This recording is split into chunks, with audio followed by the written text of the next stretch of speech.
I'm sure you've seen plenty of Hollow Knight ranking videos before. Best charms, hardest bosses, which NPC would win in a bar fight. It's Elderbug, by the way. No, I will not be taking questions. But it's understandable, right? Hollow Knight being as huge, as diverse, and as complex as it is, you couldn't possibly take into consideration everything and then compile it all into one complete tier list. Could you? I'm Hill, a washed-up no-hitter that has way too few completed runs for the amount of time he has spent in the game, and I'm here to do exactly that. So, how do we compile this list? The best way I could think to compare everything was to sort it by area. Take every aspect of that area's strengths and weaknesses, and then score them based on these 8 factors. Music, aesthetics, enemies, bosses, rewards, secrets, and feel. The definition of areas that I've included are those that are categorized as such by the Hollow Knight Wiki, with 2 exceptions, in Godhome and the Colosseum of Fools. I thought Godhome is more like a separate entity altogether and cannot be compared in the same way, and the Colosseum has been treated as part of Kingdom's Edge. For those interested, a full breakdown of the scoring can be found in the description. Oh, and since this is a ranking of, everything, do bear in mind that there will be spoilers for, everything. And so, here, with everything taken into consideration, are the areas of Hollow Knight from worst to best.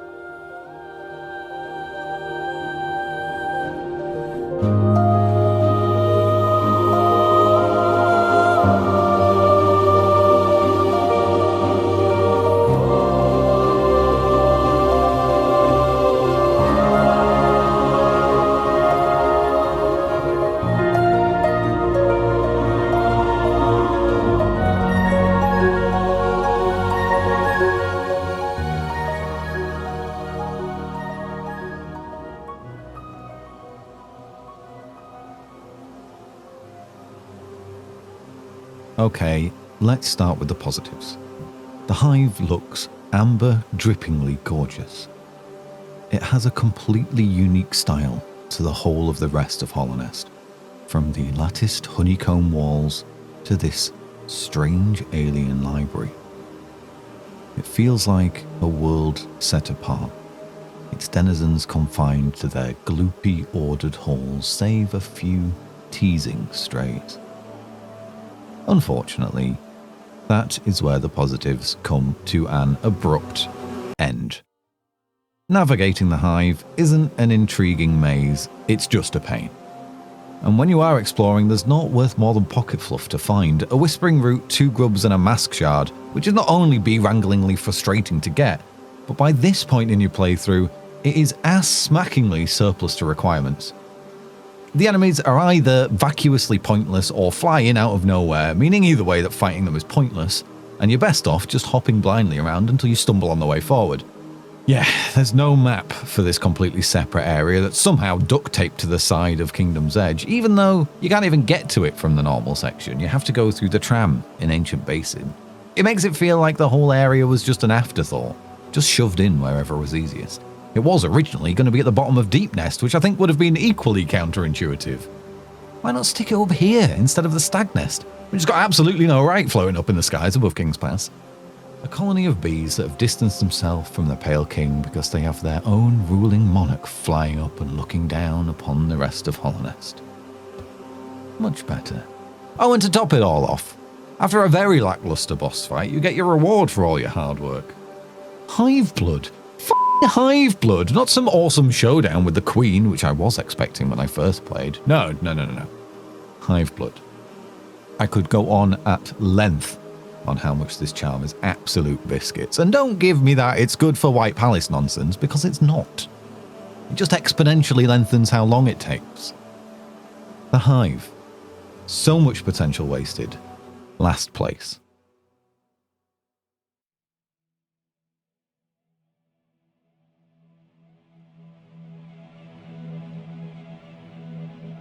Welcome to Brown Town, where everything's brown and there's not a lot going on.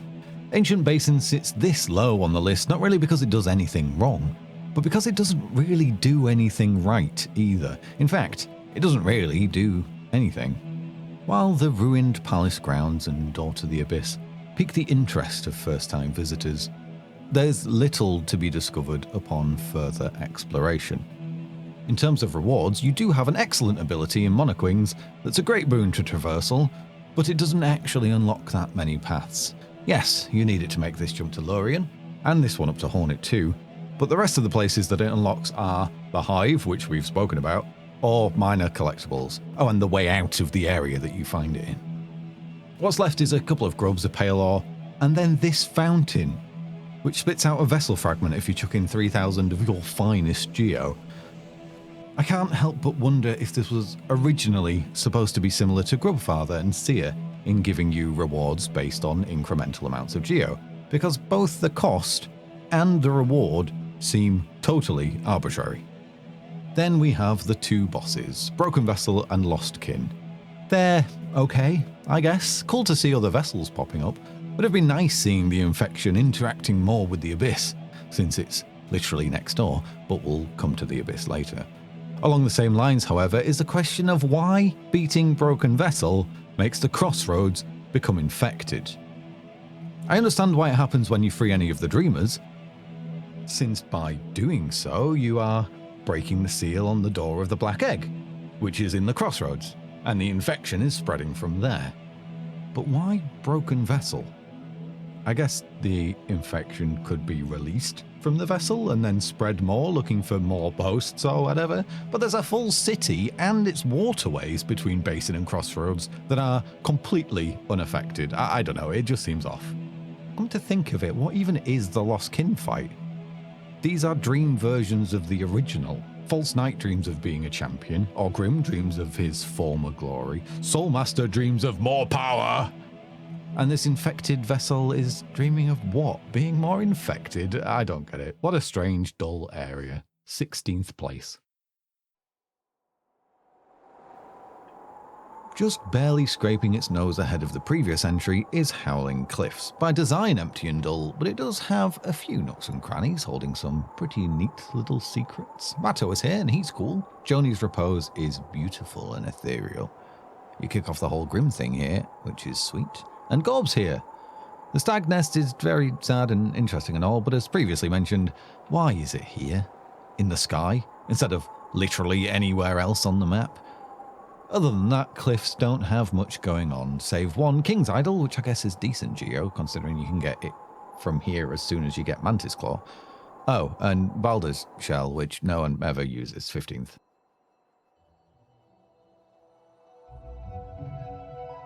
As little care I have for Fog Canyon, you can't fault the design of the place. A strange submerged version of Green Path, overrun by passive floaty jellyfish bubbles.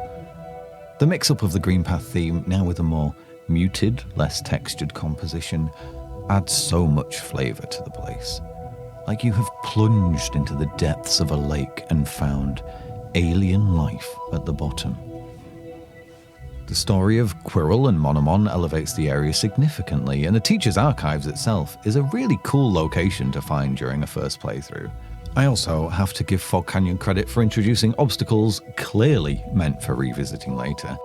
That big black wall sits on players' minds for a long time, and if this isn't a nice clear indication of an acid swim ability in the future, I don't know what is. Fog Canyon falls well short in numerous other areas, however. Howling Raids is the third best spell, and I'm pretty sure it's in Queen's Gardens, despite what the map seems to think.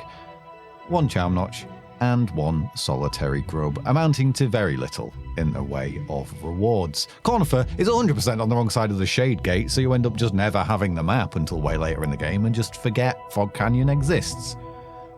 I can't say enemy variety is bad, because there isn't any enemy variety. It's just these blobby boys that do nothing, and these floaters with heat-sinking warheads inside.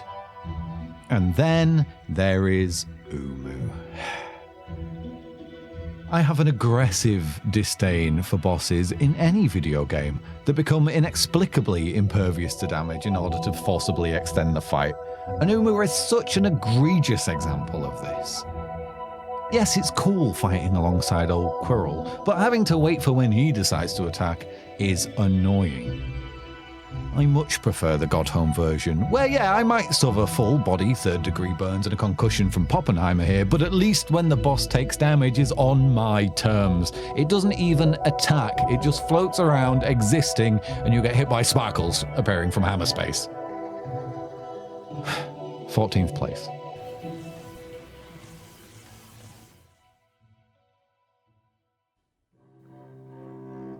For an area that's such an offence to get around, waterways are bursting at the seams with how much stuff there is to find. It's not great, but there's a lot of it. Okay, so there's Easmust here, which is one of the abilities of all time, set in a really nice looking location. The way you get there is fun too, with the water level changing, opening up access to the right side of the waterways. The water feature would have been cool as a more complex problem than being a glorified gate to one specific sections. You could have had certain screens that had higher or lower water levels that change how you interact with the map, have different enemies or more traversal options. Godhome's tucked away down here, Tuck is tucked up here, and if you beat him, you can find Dung Defender tucked up in bed. Ah, ain't he cute? Speaking of the little tyke, I flippin' love him. From his happy little chuckles to the little poop statue that he makes of the vessel, and his music is so damn good, both the triumphant main battle theme and the melancholic dream version. And then way over on the opposite end of the scale, you have this thing. It's hidden away past probably the worst few screens of the whole damn game. The enemies are abrasive and there's just way too many of them. Then the boss fight itself is either infuriatingly difficult or insultingly menial, depending on how well equipped you are. And your reward is a charm that you need a master's degree in socio-applied physics to understand if it's actually good or not, and has been rebalanced more times than a faulty seesaw. An atmospheric and interesting area with cool characters and plenty to find, ruined by terrible enemies and horrible navigation, lands waterways floundering near the bottom of the pile in 13th place.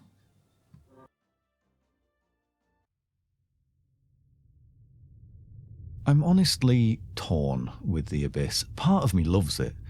Part of me wishes for so much more from it. And yes, I know why there isn't more. I'll get to that. There's no argument against the Abyss not being a cool place.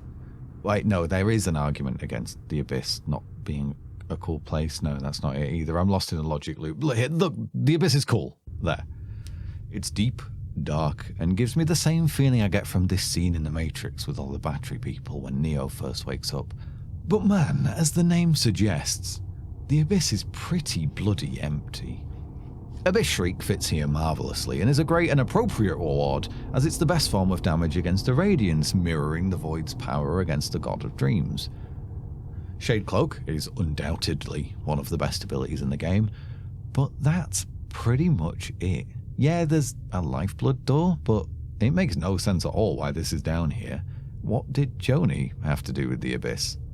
And your reward for kitting yourself out with 15 Lifeblood at once is more Lifeblood. Yeah, sweet, thanks. I'll put this in pride of place on my irrelevant shelf. Can't help but think that this was stuck here, so there was just something else to find. The lighthouse on the Void Lake is sort of just here, and it raises so many questions. Why does the light keep the Void at bay? What's in the lake? Is it a purposeful dark reflection of the Acid Lake in Greenpath? That one hides a higher being within it. Is there some god of the void lurking in the depths? We'll never know, because although so many were met during its Kickstarter, the Abyss expansion was a stretch goal that just missed out. First award of bonus points to the Abyss for the climb cutscene, because I mean, damn. So much going for the Abyss. What it does well, but much like my parents think about me, it had the potential, but due to lack of investment, fell well short of its best. 12th place.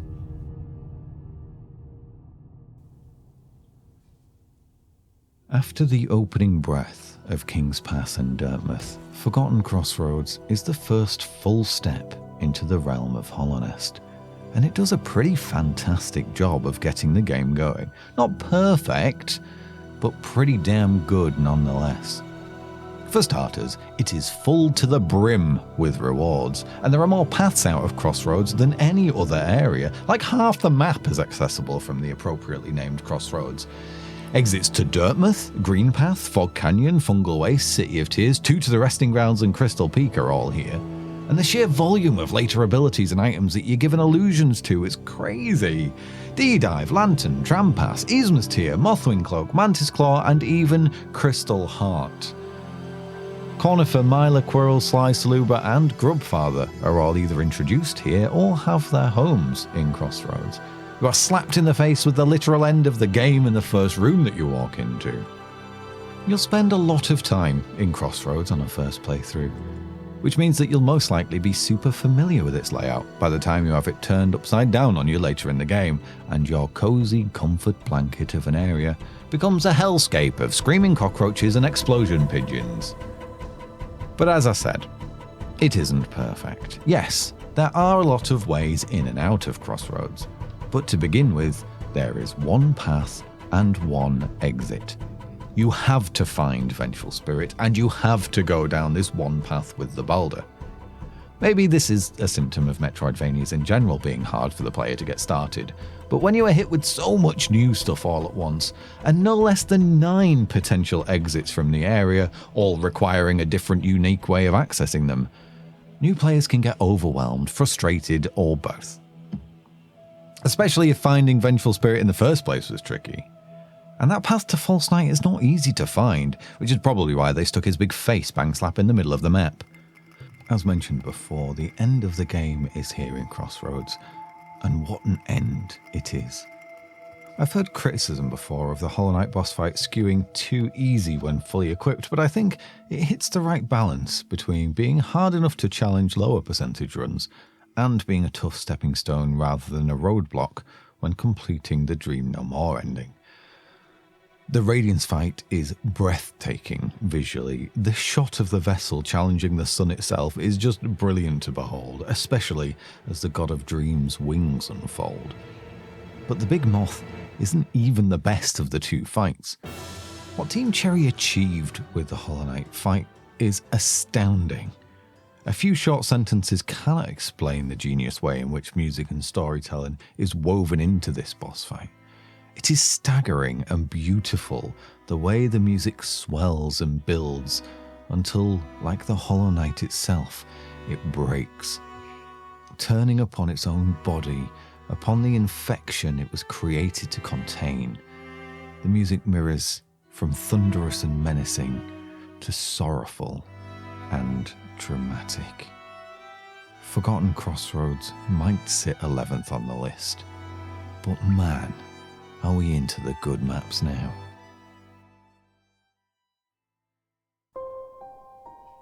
I considered leaving Resting Grounds off the list, as it didn't feel as worthy of the title of area comparative to the rest of the list. But while it might not be a standard area of exploration and progression, man, is it special. The serenity and peace of Resting Grounds is such a beautiful conduit of the sorrow that runs through all of Hallownest. The seer, last of her kind, still fighting the good fight with her last breaths. The grey mourner, here at the edge of all things, pining over lost love. And on the edges of the blue lake, we stand witness to Quirrell's final moments. And we'd also like to thank our Patreons here in the Spirits Glade. Look, this one here is kind of like guts. Touch any of them and I will end you. Zero's fight is and the crypts have a few goodies like Soul Eater, which is good for overcharming, and that's pretty much it. The rewards from Seer of varying essence amounts are great though. Paylor's a steal for 300. Dreamwielder is honestly a solid and oft slept on one-notch charm. And Dreamgate will have you zipping around Hallownest in no time. And of course there is the Dream Nail itself, so a lot to like in Resting Grounds then. And just look at some of the picture postcard locations. Why does the Soul Eater room look so good? Expanded out to a full area with a major boss and more enemies and exploration, and Resting Grounds would be up there with the best. Instead, it does a very good job of sitting just below the halfway mark on the list, in 10th place.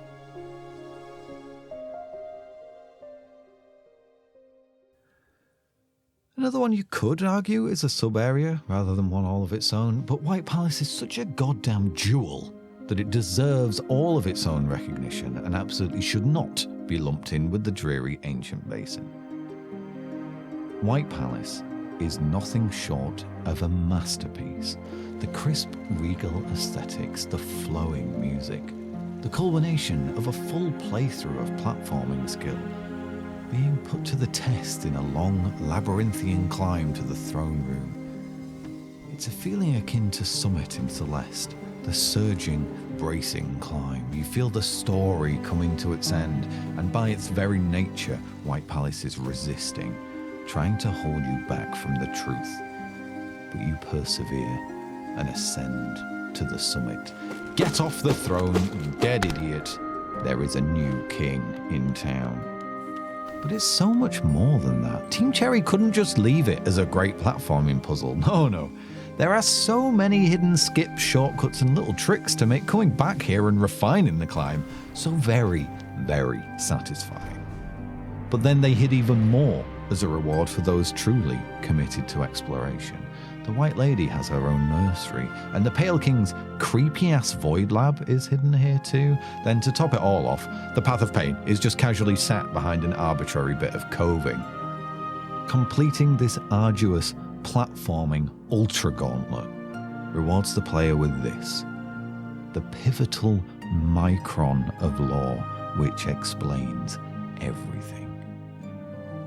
Only with astonishing world building do you get to create a moment so simple, so elegant, and so meaningful.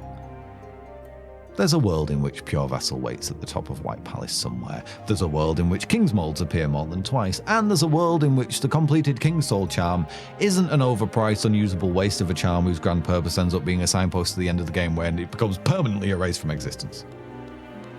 But this is not the world we live in. And so White Palace finds itself at the exact midpoint of the list, in 9th place.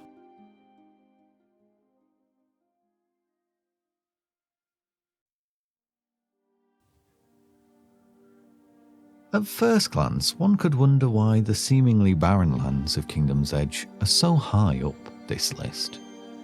But while its muted colour palette, haunting soundtrack and ashen snow may give the sense of emptiness upon first inspection, the deeper you go into these decaying lands, the more there is to find.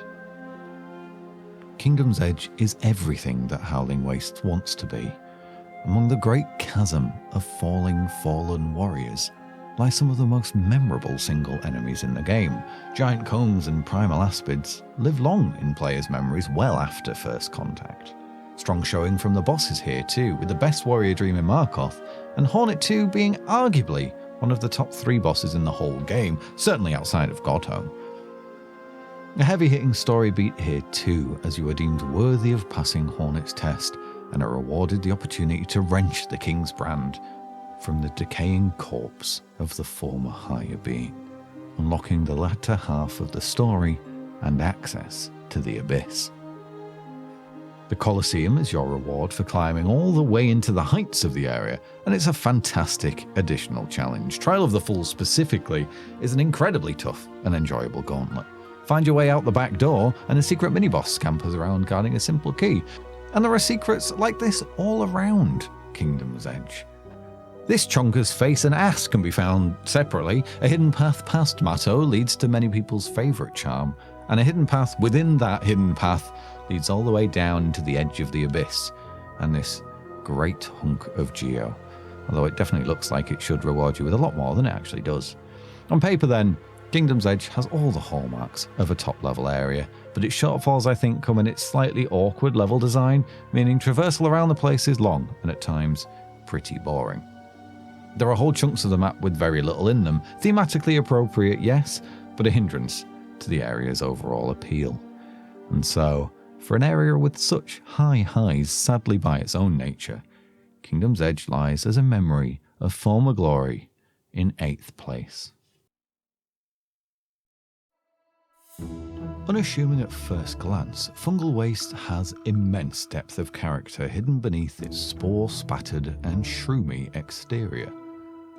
Deeper exploration into the place will have you like... You'll meet a quite frankly absurd variety of enemies as you descend into the Portobello pastures, and along the way collect a comprehensive cornucopia of collectibles of quite considerable quality. The quest to claim the pick of the crop leads you to one of my top 3 locations in the entire game, Mantis Village. A conglomeration of noble warriors shut off from their noisy neighbours, standing guard against the devout denizens of Deepnest. Unlike many of the other abilities in the game, you don't simply pick it up and use it once to exit the area you find it in. See Mothwing Cloak, Monarch Wings, Crystal Heart and Shade Cloak. No, the game skill checks you immediately. To teach this highly impactful addition to traversal with a spike-infested, mantis-laden gauntlet. And your reward for completion is the earliest proper difficulty spike the game offers, but to describe it purely in these terms is a huge disservice. For starters, the simple fact that you are required to challenge the Mantis Lords, a trait shared only with Grim and the Radiants, sets them apart from a run-of-the-mill boss fight. These are not some barbaric, untamed monsters. These are warriors. They are to be respected. This is not a fight. This is a test of strength, of worth. And in turn, upon victory, upon being deemed fortuitous, you are rewarded with more than from arguably any other boss fight. Heaps of Geo, the highly regarded mark of Pride Charm, and your capabilities proven entry into the forbidden realm of Deepnest. Not only have you earned the respect of the lords, but of their manted underlings too, who forego attacking for an honourable bow of acknowledgement. It's just fucking great game design, and we're only at 7th place. Oh, and the music slaps.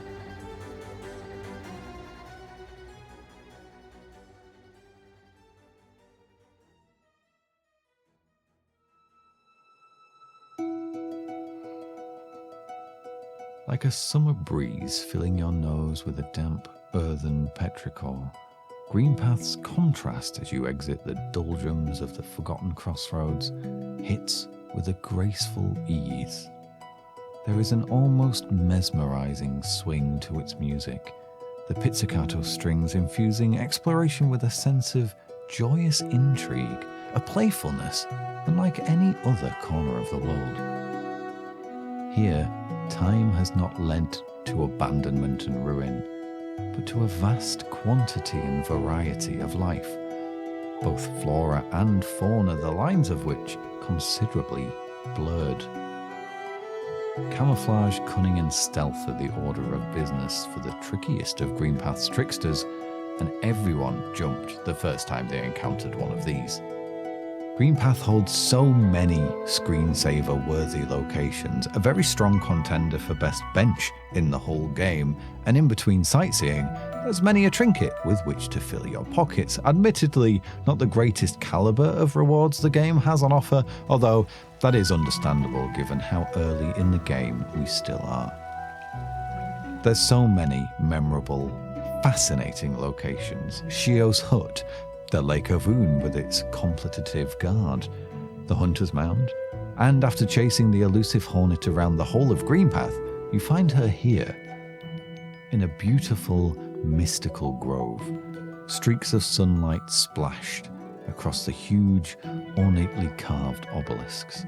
Pinned by its own nail to one of them lies a mysterious, yet oddly familiar little character. The fight against Hornet is a great early challenge with a sublime soundtrack, and Mothwing Cloak gets the traversal skills off to a fantastic start as it lays the first puzzle piece in what becomes one of the best movement systems video gaming has to offer. The game truly opens up after Greenpath, and you could argue it deserves to be a little higher on the list than it is, but here it is, in 6th place.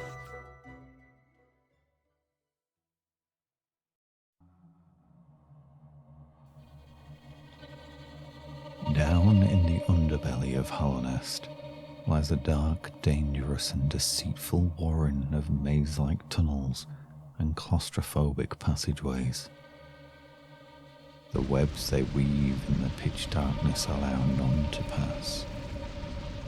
The whole region is a hunter, poised to ensnare all that dare enter.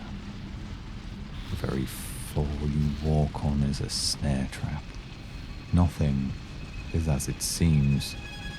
Be careful where you tread, or you too will end up as feed for the arachnoids and dirt carvers of the dreaded Deepnest.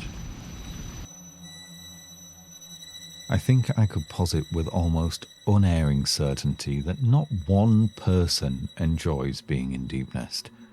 Everything within it is designed to be uncomfortable, to make your skin crawl, to cause pain, confusion, helplessness, dread, to inspire such a hateful sense of fear that every second inside Deepnest feels like you are gasping for air.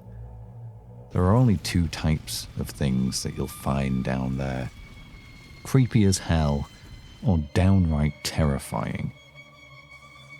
It is an evil maze carved from the cradles of orphans and the dreams of demons.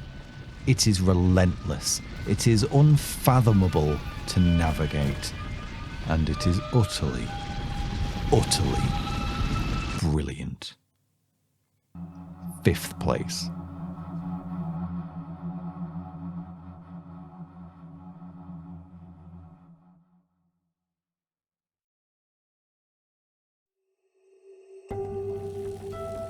The clanging of picks and the thrum of machinery in the distance. The trudging of workers back and forth, mindless drones on a duty long since imposed. Barry Gibson's intricate, caring hand-drawn artwork is on full display in the glittering mines of Crystal Peak. The detail and depth in the apparatus and mine shafts, their blues, blacks and browns contrasting so aesthetically with the vibrant pinks and purples of the precious crystals. Getting around the place feels great too. Probably the second best platforming area after White Palace, although there is another area yet to come on the list that may beg to differ. There's a good deal of nooks to find useful items in, and a few crannies with some not so bad trinkets too. The laser gauntlet that takes you to Crystal Heart is top, as is the platforming challenge required to claim Descending Dark, both of which are cracking upgrades.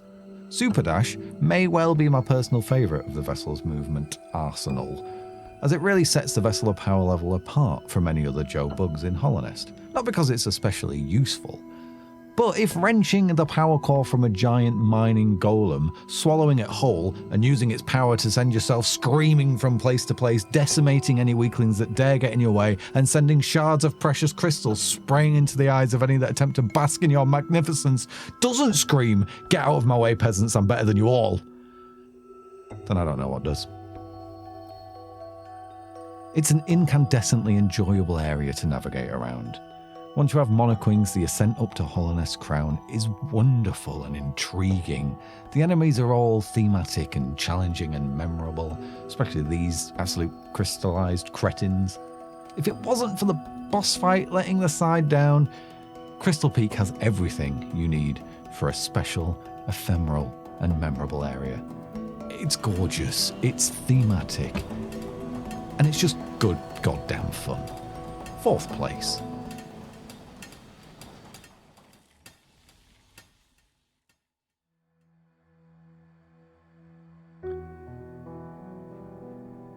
Yes, there is a valid argument that this is not an area of its own right. I debated at length whether or not I include it here, but Dertmouth is so damn special that you cannot discount what it brings to the game. Firstly, this piano track. Everything you need to know about this world is communicated in the first few notes. The kingdom that rose only to fall in such sorrow. The melancholy of dreams turned to ash, and the hurt and stillness of those left standing witness. It's haunting, it's elegantly simple, and it is beautiful. And if that wasn't enough musical majesty, there is greatness at the other end of the scale too. Oh yes, let's not forget that Grim is kin and his nightmare fight is here in the tent in Dirtmouth as well. The wonderful story of Sly and his former Nailmaster students culminates here, and the things that Sly sells in general are pretty unilaterally great. Iselda and her mapping shop is immeasurably useful for exploration. Gigi and Jin, making use for rancid eggs in normal and steel soul modes respectively, are also a fantastic boon. And the Grey Prince though fight is here, yay. And dear old ever dependable Elderbug, gently nudging players in the right direction when needed. It's lovely to see the progression as you slowly make your way through the dangers of the kingdom below, that you can come back up and see familiar faces you've helped along the way, building this once bustling, now fading town back into a little community once more. So I stand by my decision to include Dirtmouth in the list and fully believe its charm and host of wonderful characters earns it its spot in third place.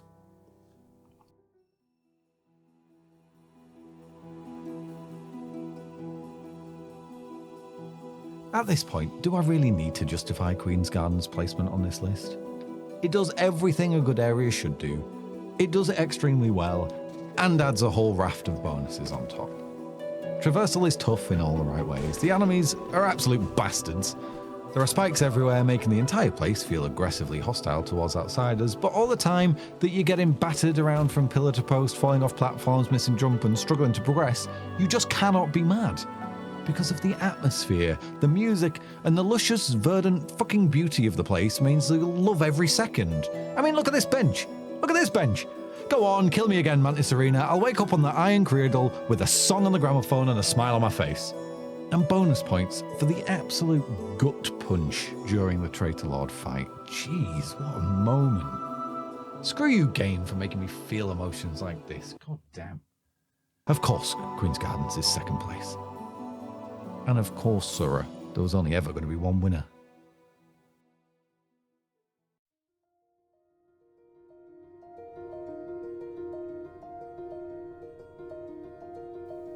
I struggled to write this final entry because I don't think I can appropriately put into words the feelings that I experienced when I first ascended the spire into Hallownest capital. The rainfall outside the windows, Chris Larkin's beautiful soundtrack at its scintillating best.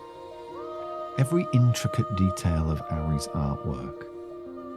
It all comes together to create something so ineffable, so intangibly special.